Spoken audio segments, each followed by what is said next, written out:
پچھلے زمانے میں مصر میں ایک عادل بادشاہ حکومت کرتا تھا۔ اس کے وزیر کے دو لڑکے تھے، نور الدین اور شمس الدین۔ ایک روز شام کو دونوں بھائی بیٹھے ہوئے آپس میں باتیں کر رہے تھے کہ نور الدین نے کہا کہ اچھا ہو جو ہم دونوں بھائیوں کی شادی ایک ہی گھر میں ہو جائے اور ایک ہی روز ہم دونوں کی شادی کر دی جائے۔ نور الدین نے کہا کہ اچھا بتاؤ کہ تم اپنے لڑکے کے لیے میری لڑکی کو حق مہر کیا دو گے؟ بڑا بھائی شمس الدین کہنے لگا کہ 3000 دینار سرخ اور 3 باغ۔ نور الدین نے کہا کہ مجھے اتنا تھوڑا حق مہر منظور نہیں، میری اور تمہاری حیثیت برابر ہے۔ شمس الدین کو اس بات پر بہت غصہ آ گیا۔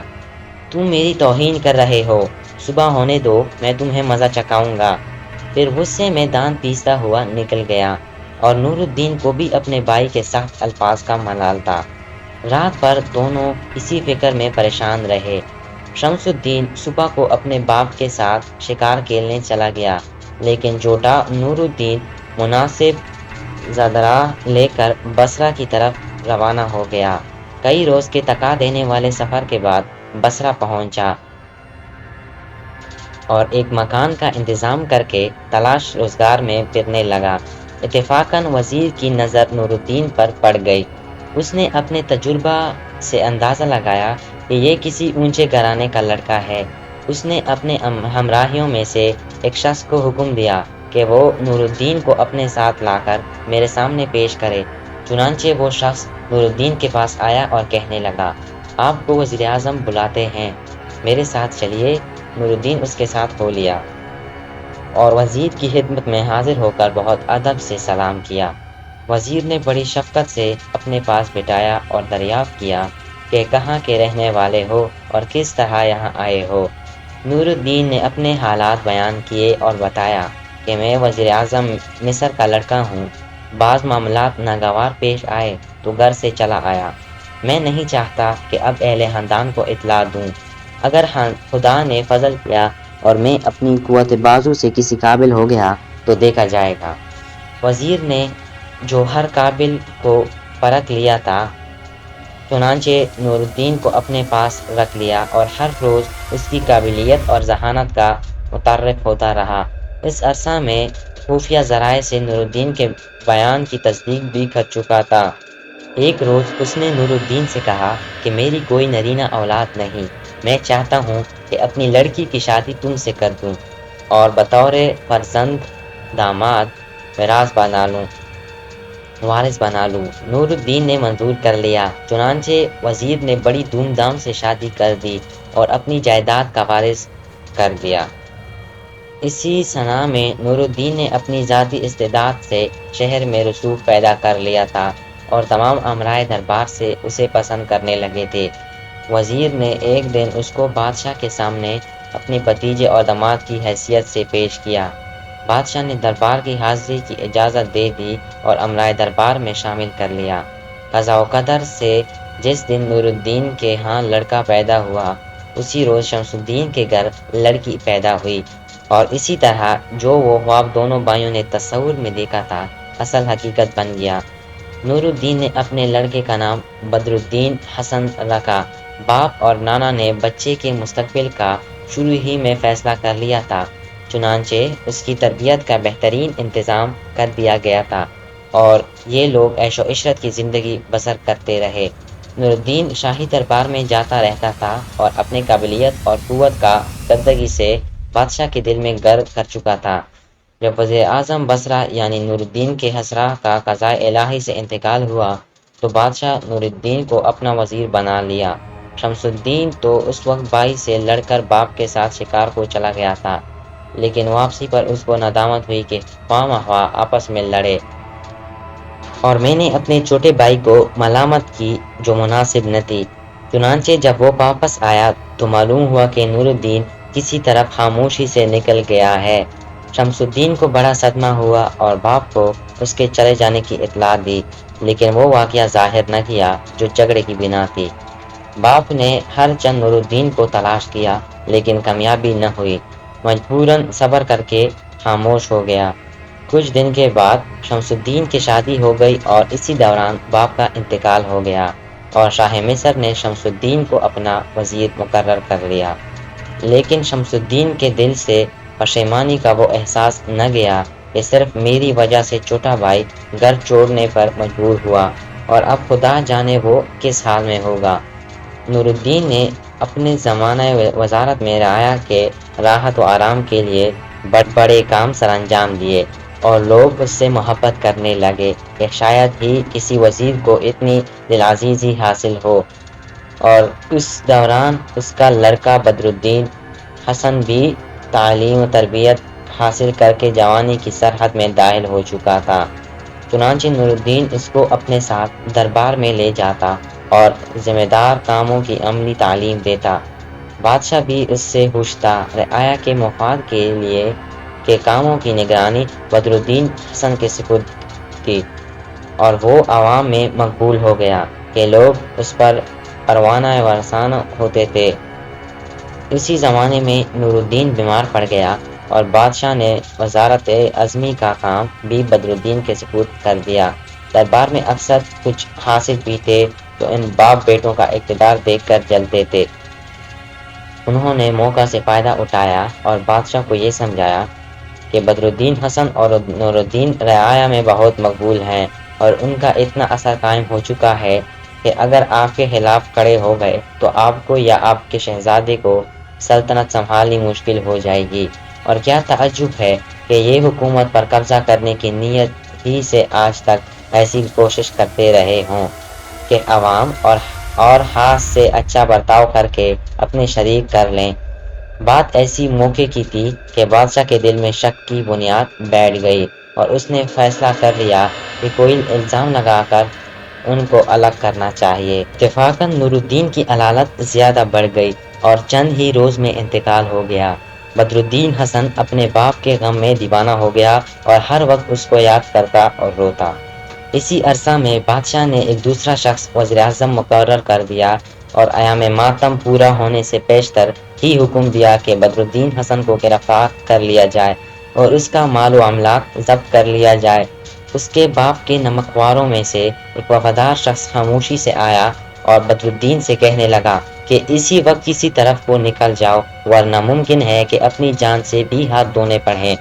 چنانچہ جس حال میں اس وقت تھا اسی طرح گھر سے نکل بھاگا اور شہر سے باہر جا کر ایک قبرستان میں پناہ لی۔ نور الدین نے مرنے سے پہلے اپنا کل حال بیٹے کو سنا دیا تھا، اور ایک خط بھی شمس الدین کے نام لکھ دیا تھا جس میں کچھ ایسے اشارے تھے جن کو صرف وہی پہچان سکتا تھا۔ وہ بطور تعویذ اس کے گلے میں پڑا تھا اور بدن پر پرانے کپڑے تھے۔ اس کے سوا کوئی چیز بدر الدین کے پاس نہ تھی۔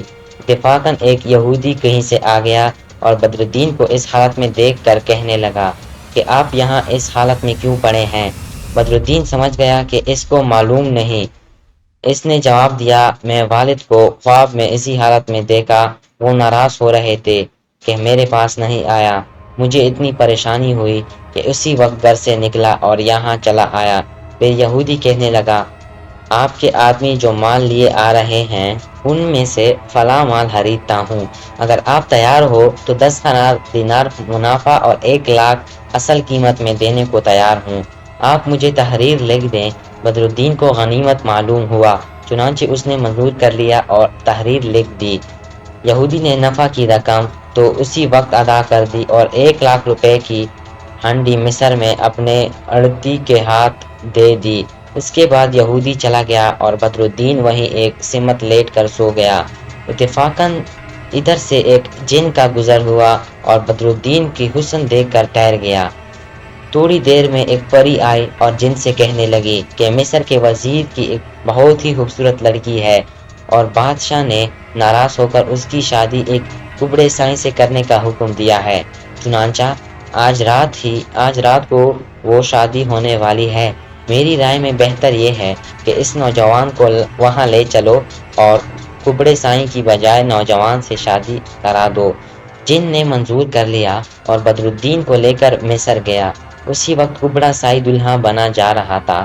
شادی کے ہنگامے کا شور سن کر بدر الدین جاگا اور حیران رہ گیا کہ میں کہاں آ گیا۔ قریب تھا کہ شور مچا دے، لیکن جن نے اصل واقعہ بتا کر اسے حکم دیا کہ ہم جو کچھ کہیں وہ کرتے رہو۔ جب بارات چلی تو جن نے بدرالدین کو کبڑے کے دائیں طرف چلنے کو کہا اور ایک پہلی اشرفیوں کی دے دی کہ خوب لٹانے چلو، یہ ختم نہیں ہوگی۔ بات وزیر کے مکان پہنچی اور مراسم نکاح کی ادائیگی کا وقت آیا۔ اسی وقت جن نے قاضی صاحب کو الگ لا کر اپنی صورت دکھائی۔ خوف کے مارے قریب تھا کہ قاضی صاحب بے ہوش ہو جائیں، لیکن جن نے انہیں تسلی دی اور کہا کہ اس مردود کبڑے کی بجائے تم خاموشی سے وزیر کی لڑکی کا نکاح اس نوجوان سے پڑھا دو۔ قاضی صاحب کانپتے ہوئے آ کر بیٹھے اور نکاح خوانی کے وقت آہستہ سے بدرالدین کی طرف متوجہ ہو کر نکاح پڑھا دیا اور کبڑا دلہا یوں ہی بیٹھا رہا۔ اتنے میں جن نے دوسری طرف لوگوں کو ایسا ڈرایا کہ ایک ہنگامہ برپا ہو گیا اور کسی کو پتہ نہ چلا کہ کبڑے کی بجائے نکاح بدرالدین سے ہو گیا۔ جب قدر سکون ہوا اور باراتی رخصت ہو گئے تو دلہا کو اجلا عروسی میں طلب کیا گیا۔ کبڑے نے بدرالدین کی طرف دیکھ کر کہا، تم باہر کیوں نہیں جاتے؟ پری نے بدرالدین کو سکھا دیا تھا کہ تم کبڑے کی کسی بات کا جواب نہ دینا اور خود حجلہ عروسی میں چلے جانا، کبڑے کا ہم بندوبست کر دیں گے۔ چنانچہ بدرالدین اندر چلا گیا اور جن ایک بلی کی شکل بن کر کبڑے کے سامنے غرایا، پھر گدھے کی شکل بن گیا جسے دیکھ کر کبڑے میاں ڈر گئے، پھر ایک گراؤنڈیل بھینسیا بن کر کبڑے کی طرف چلا اور کہنے لگا کہ اگر خبردار جو یہاں سے حرکت کی یا کسی سے تم نے اس واقعے کا ذکر کیا۔ اس کے بعد کبڑے کو الٹا کر کے دیوار کے سہارے کھڑا کر دیا اور آپ غائب ہو گیا۔ کبڑے میاں تو خوف کی وجہ سے بدستور دیوار کے سہارے الٹے کھڑے ہیں، لیکن بدرالدین اندر پہنچا۔ کنیزیں دلہن تک بدرالدین کو لائیں اور پھر وزیرزادی کو مبارکباد دے کر رخصت ہو گئی۔ دلہن کبڑے کی بجائے ایک بے حد حسین نوجوان کو دیکھ کر بہت خوش ہوئی۔ بدرالدین جو جن اور پری سے قصہ سن چکا تھا، بے تکلف دلہن کے پاس بیٹھ گیا۔ دلہن نے اس سے پوچھا کہ میں نے تو سنا تھا کہ میری شادی ایک کبڑے سائنس سے کی جا رہی ہے۔ بدرالدین نے اس کو اپنے آغوش محبت لے کر کہا کہ تمہارا کبڑا سائی میں ہی ہوں۔ پھر دونوں دیر تک باتیں کرتے رہے اور بدرالدین نے دلہن کو جن اور پری کا واقعہ بتایا۔ اس کے بعد دونوں نے پہلو بہ پہلو لیٹ کر آرام کیا۔ سونے سے قبل بدرالدین نے اپنا لباس اتار کر قریب کی کرسی پر رکھ دیا تھا اور اس کے پاس اشرفیوں کی وہ تیلی بھی تھی جو اس یہودی نے اس سے لی تھی۔ صبح کے وقت جن اور پری نے آپس میں مشورہ کیا کہ اگر صبح کو بادشاہ نے حال معلوم کر کے اس غریب کو ہلاک کرا دیا تو بہت بری بات ہوگی، اس لیے نوجوان کو کسی دوسری جگہ پہنچا دینا چاہیے اور کبڑے کو تاکید کر دینی چاہیے وہ کسی سے اس واقعے کا ذکر نہ کرے اور فوراً اس ملک کو چھوڑ کر کسی دوسری جگہ چلا جائے۔ چنانچہ پہلے تو کبڑے کے پاس گئے جو بدستور الٹا کھڑا تھا، اس کو خوب ڈرا دھمکا کر کہہ دیا کہ اگر کل شام تک تم اس ملک میں نظر آئے تو تمہاری خیر نہیں۔ اس کے بعد انہوں نے بدرالدین کو اٹھایا اور دمشق کی جانب مسجد کی سیڑھیوں میں لٹا دیا۔ صبح کو جب بدرالدین کی آنکھ کھلی تو وہ اپنے آپ کو اس حال میں پایا تو بہت حیران ہوا۔ نمازی اس کے چاروں طرف جمع ہو گئے اور حال دریافت کرنے لگے۔ تم کون ہو اور یہاں کیوں پڑے ہو؟ بدرالدین نے تمام واقعہ سنایا تو لوگوں نے سمجھا کہ غریب کا دماغ خراب ہو گیا ہے، عجیب باتیں کرتا ہے، ہر سو بصرے میں تھا، کل مصر میں شادی ہوئی اور وزیرزادی کے ساتھ اور صبح دمشق کی جامع مسجد میں آ گیا ہے۔ خود بدرالدین بھی سوچ رہا تھا کہ جو کچھ میں نے دیکھا وہ عالم بیداری تھا یا خواب۔ جب لوگوں نے زیادہ ہی پریشان کیا تو بدرالدین اٹھ کر ایک طرف چل دیا۔ راستے میں ایک حلوائی کی دکان تھی، اس پر جا کر بیٹھ گیا۔ یہ حلوائی کسی زمانے میں جادوگر رہ چکا تھا، اب مدت سے توبہ کر رہی تھی اور دکانداری کر کے اپنی گزر اوقات کرتا تھا۔ اس نے بھی حال دریافت کیا۔ بدرالدین نے ڈرتے ڈرتے اپنا ماجرا سنایا اور کہنے لگا کہ اس سے بیشتر آپ بھی مجھے دیوانہ نہ قرار دیں، اگر آپ مناسب سمجھیں تو میں کچھ کہہ رہا ہوں اس کے بصرے اور مصر سے تحقیق کرائیں اور عرصہ پر میں آپ کی دکان پر کام کرتا رہوں گا، تب آپ کو اچھی طرح معلوم ہو جائے گا کہ جو کچھ میں کہہ رہا ہوں اس میں اصلیت ہے یا نہیں۔ حلوائی بہت دانا تھا، اس نے اتنی ہی گفتگو سے اندازہ لگا لیا تھا کہ یہ نوجوان صحیح کہہ رہا ہے۔ وہ بولا کہ جو کچھ باتیں تم نے کی ہیں صحیح ہے، لیکن میں تمہیں نصیحت کرتا ہوں کہ تم اس کا کسی سے ذکر نہ کرنا، کیونکہ لوگ اس کو نہیں سمجھ سکتے، اور تم خوشی سے میرے پاس رہو اولاد کی طرح۔ میرا کوئی لڑکا یا لڑکی نہیں ہے۔ بدرالدین نے اس کو غنیمت سمجھا، وہ حلوائی کے یہاں رہنے لگا۔ ادھر مصر میں جب وزیرزادی بیدار ہوئی اور بدرالدین کو نہ پایا تو بہت حیران ہوئی، لیکن یہ خیال کر کے خاموش ہو گئی کہ شاید کہیں گئے ہوں گے، کیونکہ بدرالدین کا مکمل لباس کرسی پر بدستور رکھا تھا۔ اتنے میں ایک کنیز حاضر ہوئی، عرض کیا کہ آپ کے والد تشریف لائے ہیں۔ وزیرزادی نے لباس درست کیا اور ادب سے باپ کے ہاتھوں کو بوسہ دیا۔ وزیر حیران رہ گیا کہ لڑکی تو بہت خوش معلوم ہوتی ہے کہ کبڑے سائی سے شادی کرنے پہ بھی خوش ہے۔ آخر وزیر نے پوچھ ہی لیا کہ بیٹی، کیا تم اس کبڑے سے شادی کر کے مطمئن ہو؟ کیونکہ جہاں تک میں خیال کرتا ہوں تمہیں کوئی ملال نہیں۔ حالانکہ بادشاہ نے جو ظلم کیا ہے میری روح اس سے کچل گئی ہے۔ لڑکی نے ہاتھ باندھ کر عرض کیا، کیسا کبڑا میرا شوہر تو ایک بہترین، شریف، خوبصورت اور صحت مند نوجوان ہے، اور شاید کسی ضرورت سے باہر گئے ہیں۔ یہ ان کا لباس رکھا ہے، وہ آ جائیں تو آپ بھی دیکھ لیجئے گا۔ شمس الدین یہ سن کر حیران ہوا اور اپنے داماد کو دیکھنے کے لیے باہر آیا تو کیا دیکھا کہ کبڑا دیوار سے الٹا کھڑا لگا ہوا ہے۔ وزیر نے اس کو سیدھا کیا اور پوچھا، کیا معاملہ ہے؟ وہ کبڑا رونے لگا اور ہاتھ جوڑ کر کہنے لگا کہ مجھے معاف فرمائیں، اگر بادشاہ کا باپ بھی کہے تو آپ کی صاحبزادی سے شادی کرنے کا نام بھی نہ لوں گا۔ پھر اس جن کی سختیاں اور دھمکیاں یاد کر کے زارو قطار رونا شروع کر دیا اور بار بار وزیر کے پیروں پر گرتا تھا کہ اب زندگی بھر اس شہر کی طرف منہ نہ کروں گا، بس آپ میری خطا معاف کر دیجئے، ورنہ وہ جن مجھے مار ڈالے گا اور میں اب بھی شہر چھوڑ دیتا ہوں، لیکن وہ ظالم حکم دے گا کہ سورج نکلنے تک اس جگہ سے ہلا تو ٹکڑے ٹکڑے کر دوں گا۔ وزیر کبڑے کی باتیں سن کر متعجب ہوا اور ایک غلام بلا کر حکم دیا کہ اس مزدور کو یہاں سے نکال دو۔ چنانچہ کبڑا نکال دیا گیا۔ وزیر اپنی بیٹی کے پاس آیا اور پوچھا کہ تمہارے شوہر آئے؟ لڑکی نے جواب دیا، نہیں، میرے بیدار ہونے سے پہلے وہ کہیں چلے گئے، پھر مجھے کچھ معلوم نہیں، یہ ان کا لباس رکھا ہے۔ وزیر نے لباس کو الٹ پلٹ کر دیکھا تو اس میں اتفاقاً وہ تعویذ نکل کر گر پڑا جو بدرالدین کے والد نے بطور حق اپنے بھائی شمس الدین کو لکھا تھا۔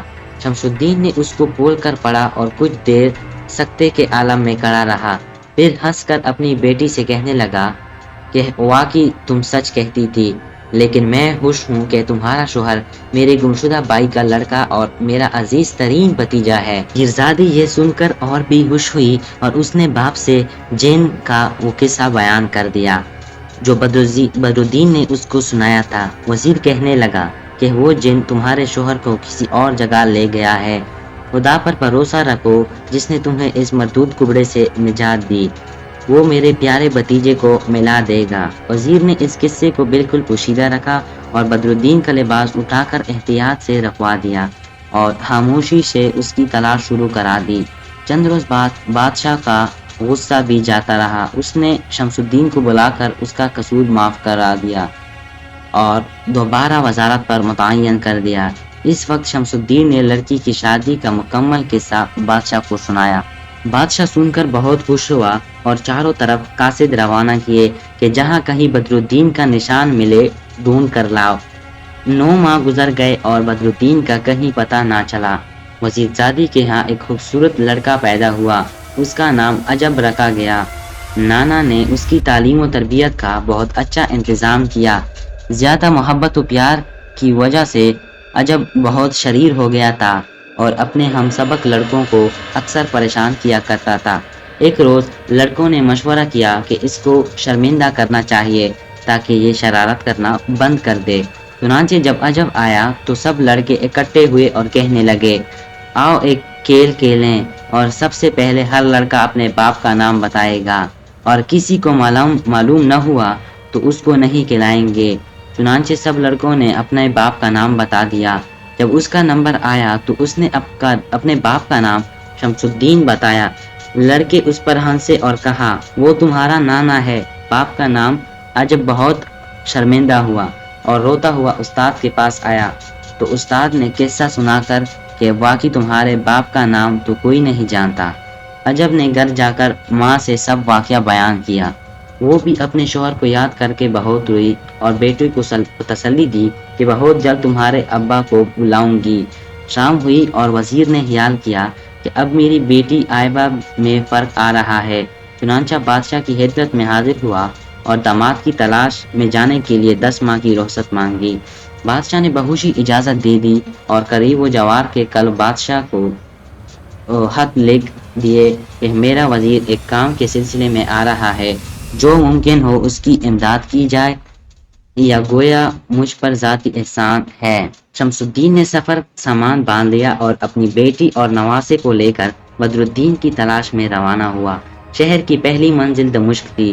وہاں پہنچ کر شمس الدین نے بھتیجے کی تلاش میں آدمی چھوڑ دیے۔ ایک روز عجب اپنے اتالیق کے ساتھ دمشق کے بازار کی سیر کو نکلا اور اتفاقاً اس دکان کے سامنے آ نکلا جس میں بدر الدین حلوائی کا کام کرتا تھا۔ چونکہ حلوائی تو مر چکا تھا اور اب بدر الدین ہی اس کے کاروبار کا مالک تھا، بدر الدین نے عجب کو دکان کے سامنے سے گزرتے دیکھا تو بے اختیار اس کی طرف کھنچ گیا۔ دکان سے اٹھ کر اس کے قریب گیا اور سلام کر کے کہنے لگا کہ میری دکان پر تشریف لائیں اور کچھ نوش کیجیے۔ عجب کے اتالیق نے انکار کیا اور کہا یہ ایک بڑے آدمی کا لڑکا ہے، میں اس کو بازار کھانے کی اجازت نہیں دے سکتا۔ حلوائی بدر الدین نے بہت اصرار کیا تو عجب کہنے لگا میں ضرور اس کی دعوت قبول کروں گا، وہاں کچھ ہی کیوں نہ ہو۔ تالیق نے بھی منظور کر لیا اور دونوں بدر الدین حسن کی دکان پر گئے۔ بدر الدین نے بہت اعزاز سے ان کو بٹھایا اور بہترین کلفی بنا کر پیش کی۔ عجب اور اس کے استاد نے کھا کر بہت تعریف کی۔ بدر الدین کہنے لگا کہ اس قسم کی کلفی میری والدہ اور والد کے سوا کوئی نہیں بناتا۔ اس کے بعد استاد اور عجب چلنے لگے تو بدر الدین نے بااصرار درخواست کی کہ کل دوبارہ تشریف لائے گا۔ استاد شاگرد وہاں سے اٹھ کر اپنے جائے قیام پر واپس آ گئے۔ 3 دن ان کا قیام رہا لیکن پھر دوبارہ بازار جانے کا اتفاق نہ ہوا اور جو آدمی بدر الدین کی تلاش میں بھیجے گئے تھے وہ بھی ناکام واپس آئے تو شمس الدین نے بصرے کا رخ کیا اور وہاں پہنچ کر شاہ مصر کا خط پیش کیا۔ شاہ بصرہ نے بہت اعزاز و اکرام سے بٹھایا اور خط پڑھ کر کہنے لگے کہ افسوس ہے، میرا وزیر نور الدین 25 سال ہوئے انتقال کر چکا ہے، لیکن مرحوم کی بیوہ بے شک یہیں رہتی ہے۔ شمس الدین دربار سے اٹھ کر اپنی باورچ کے پاس آیا اور کل واقعہ بیان کر کے عجب کو پیش کیا۔ بدر الدین کی والدہ پوتے کو دیکھ کر بے حد خوش ہوئی، بار بار سینے سے لگاتی اور زار و قطار روتی اور کہتی کہ خدا کا شکر ہے کہ میرا بدر الدین زندہ ہے اور آج اللہ نے میرا پوتا بھی میرے پاس بھیج دیا۔ استاد شاگرد وہاں سے اٹھ کر اپنے جائے قیام پر واپس آ گئے۔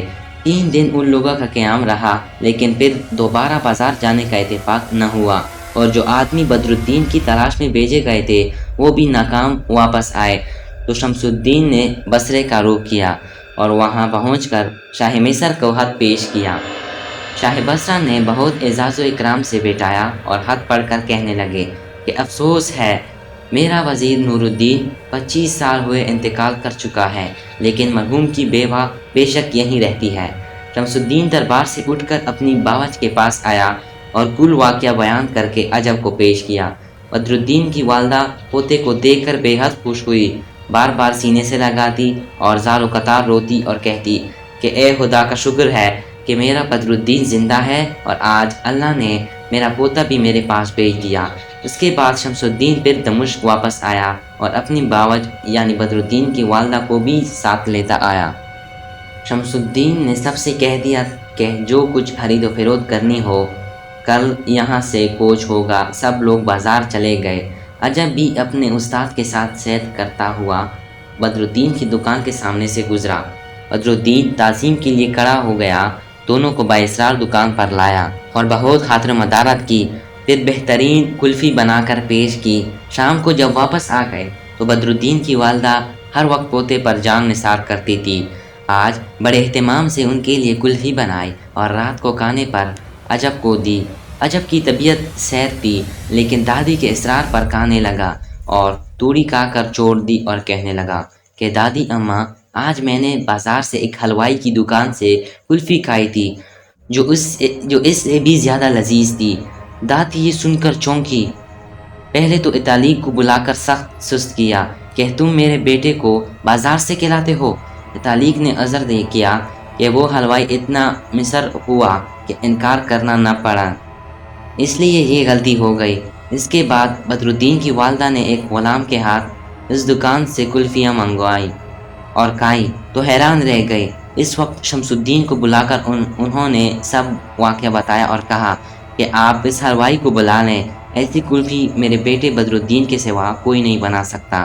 چنانچہ شمس الدین نے حاکم دمشق سے امداد لے کر بدرالدین کو گرفتار کر کے اپنے قیامگاہ پر بلا لیا۔ عجب کی ماں اور دادی دیکھ کر اسے پہچان لیا اور شمس الدین کو کہا کہ یہی بدرالدین ہے۔ شمس الدین نے اس کو خیمے میں طلب کر لیا اور نہایت غصے کی حالت میں پوچھا کہ یہ کلفیاں تمہارے دکان کی ہے؟ بدرالدین نے کہا، ہاں، میرا کیا قصور ہے جو گرفتار کر لیا گیا ہوں۔ شمس الدین نے کہا کہ یہ کلفیاں نہایت خراب تھی اور ان کو کھا کر میرے کئی عزیز بیمار ہو گئے ہیں، اس لیے تمہیں اس کی سزا دی جائے گی۔ بدرالدین کی ماں بےتاب تھی کہ بیٹے کو سینے سے لگائیں، بیوی بھی چاہتی تھی کہ شوہر سے ملوں۔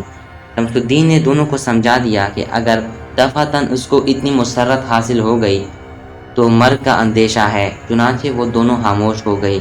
اس کے بعد بدرالدین کو ایک صندوق میں بند کر کے ساتھ لیا اور سب ہنسی خوشی مصر کی طرف روانہ ہوئے۔ راستے میں صندوق کھول کر کھانا پینا دے دیا جاتا اور سب غلاموں کو تاکید کی گئی کہ اس سے کوئی برا سلوک نہ کریں۔ سفر کرتے کرتے سب لوگ مصر پہنچے تو ایک شام شمس الدین نے بدرالدین کو اپنے پاس بلایا کہ اب تمہیں سزا ملنی چاہیے۔ اس کے بعد غلاموں کو حکم دیا کہ سولی تیار کرواؤ تاکہ اس کو آج شب سولی ہی پر چڑھا دیا جائے۔ یہ حکم سن کر بدرالدین کا خون خشک ہو گیا۔ غلام اس کو لے گئے، پھر حکم دیا کہ اسے صندوق میں بند کر دیا جائے۔ اس کے بعد یہ قافلہ شمس الدین کے مکان پر آ گیا۔ آتے ہی شمس الدین نے بیٹی کو حکم دیا کہ اسی طرح حجلہ عروسی آراستہ کرو اور بدرالدین کے کپڑے اسی کرسی پر رکھ دو، اور جب بدرالدین اندر آئے تو اس پر قطعاً ظاہر نہ ہو کہ 10 سال تک غیر حاضر رہا ہے، بلکہ اس کو یہی کہو کہ یا وہ بات ابھی ختم نہیں ہوئی ہے جس میں عقد ہوا ہے۔ الکسن وزیر زادی نے کل انتظامات مکمل کیے، خود دلہن بن کر بیٹھ گئی۔ اس کے بعد بدرالدین کو صندوق سے نکال کر حجلہ عروسی میں پہنچا دیا گیا، لیکن سولی کے نام سے اس کے ہوش و حواس خراب ہو رہے تھے۔ کمرے میں آ کر بدرالدین حیران چاروں طرف دیکھنے لگا۔ وزیر زادی اٹھی اور بڑے پیار اور محبت بھرے لہجے میں اس سے کہنے لگی کہ آپ کیا دیکھ رہے ہیں؟ میں بڑی دیر سے آپ کا انتظار میں بیٹھی ہوں، آپ کہاں چلے گئے تھے؟ بدرالدین نے دیکھا کہ وہی عروسی کا کمرہ ہے، وہی دلہن ہے، وہی ساز و سامان ہے، حتیٰ کہ 10 سال پہلے والے میرے کپڑے بھی اسی طرح کرسی پر رکھے ہیں، گویا ابھی ابھی اتارے ہیں۔ اسی پریشانی کے عالم میں وہ اپنی بیوی کی طرف متوجہ ہو کر کہنے لگا کہ میں جاگ رہا ہوں یا سو رہا ہوں؟ وزیر زادی نے اس کا ہاتھ پکڑ کر اپنے قریب کرتے ہوئے کہا کہ آپ جاگ رہے ہیں، لیکن مجھے تعجب ہے کہ آپ ایسی بات کیوں کر رہے ہیں۔ بدرالدین نے اپنا دمشق کی مسجد کی سیڑھیوں پر پڑا ہونا، لوگوں نے دیوانہ کہہ کر پریشان کرنا، حلوائی بننا، کلفیاں حرام ہونے کے جرم میں گرفتار ہونا، 1 ہفتہ تک صندوق میں بند رہنا، پھر پھانسی کا حکم ملنا، پورے واقعات اس کو سنائے۔ وزیر زادی ہنس کر کہنے لگی کہ شاید آپ نے خواب دیکھا ہے، اس لیے پریشانی کی باتیں کر رہے ہیں کہ اتنے میں شمس الدین آ گیا۔ بدرالدین نے گھبرا کر کہا کہ آپ نے ہی تو میری سولی کا حکم دیا تھا۔ شمس الدین نے یہ سن کر ہنس پڑا اور بدرالدین کو سینے سے لگا کر خوب پیار کیا اور کہنے لگا کہ عزیز، میں تمہارا چچا ہوں، جس کا قصہ تمہارے والد نے سنایا تھا۔ بڑی محنت اور مشقت سے تلاش کر کے تمہیں دمشق سے لایا ہوں۔ اگر میں وہیں سب حال ظاہر کر دیتا تو ممکن تھا کہ تم اتنی خوشی دفعتاً برداشت نہ کر سکتے تھے۔ تمہاری والدہ بھی میرے ساتھ آ گئی ہے اور عنقریب تم سے ملے گی۔ وہ لڑکا جس کو تم نے دمشق میں کلفیاں کھلائی ہیں وہ تمہارا ہی بیٹا ہے۔ پھر شمس الدین نے سب واقعات لکھوا کر کہا کہ یہ شاہی کتب خانے میں رکھے